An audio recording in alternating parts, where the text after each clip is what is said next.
পুরো teachers common রুমের এই অংশটাকে ভেঙে ফেলেছে। অপারেশন করছিলাম, এমন সময় মোবাইলে কল আসে, আমার স্টুডেন্টরা মোবাইল কল রিসিভ করে আমার কানে দেয়।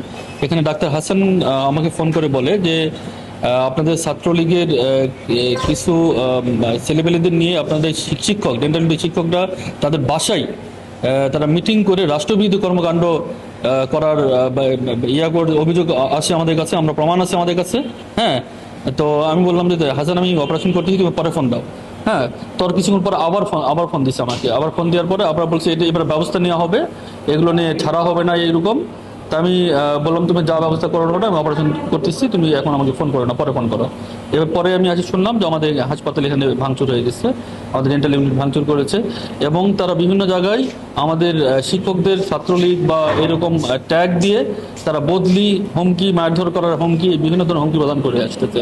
এগুলো তো মূল মোটিভ হলো, আমরা জানি মূল মোটিভটা হলো যে আপনারাও জানেন, যেটা মিডিয়াতে আসছে, এটা কয়েকদিন থেকে, বিগত প্রায় 15 দিন থেকে আমাদের বিভিন্নভাবে প্রেশার দিয়ে আসতেছিল পরীক্ষা সেন্টার করানোর ব্যাপারে।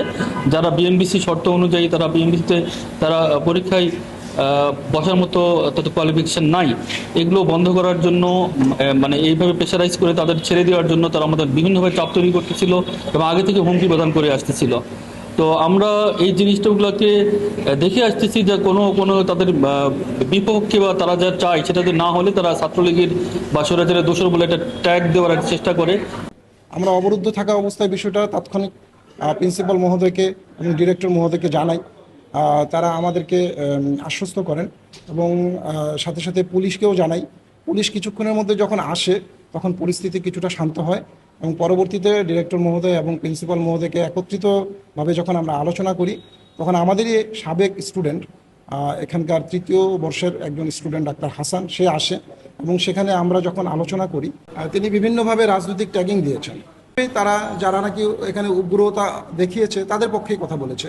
ঘটনার পিছনে ইন্ধনের ক্ষেত্রে আমরা বলতে পারি যে এইখানে আমাদের ঘটনার ক্ষেত্রে ওরা অলরেডি ওনাদের পক্ষ থেকে একজন এসে, আমাদের এখানকার 4th ব্যাচের স্টুডেন্ট, উনি হচ্ছে ওনার মেবি নাম ডাক্তার হাসান। তো উনি এসে হয়তো এখানে বলতেছিল যে এইখানে নাকি আমাদের হচ্ছে টিচাররা সহ অনেক ছাত্রলীগের কর্মী এখনো আছে যারা হচ্ছে এখানে দেশকে অস্থিতিশীল করার জন্য প্রচারণা চালাচ্ছে। এই ধরনের একটা ভিত্তিহীন অভিযোগ আমাদের এখানে এসে দায়ের করতেছিল তারা, যেটা আসলে আমি মনে করি এই ধরনের কোনো ভিত্তি আসলে এখানে নাই। তাদের উদ্দেশ্য আমার যেটা মনে হয়, যেটা একটু আগেই বললাম, যে আমরা হয়তো তারা পরীক্ষার জন্য ঝামেলা করতে আসছিল, যে কেন তারা পরীক্ষা দিতে পারতেছে না। কলেজ প্রশাসন থেকে একাডেমিক কাউন্সিলের মিটিং ডাকা হয় এবং সেখানে কিছু সিদ্ধান্ত হয়, একটি তদন্ত কমিটি গঠন এবং তদন্ত কমিটি গঠন তাদের রিপোর্ট অনুযায়ী পরবর্তী শাস্তিমূলক ব্যবস্থা বা অন্যান্য যেসব নিয়ম আছে সেটা ব্যবস্থা নেওয়া হবে।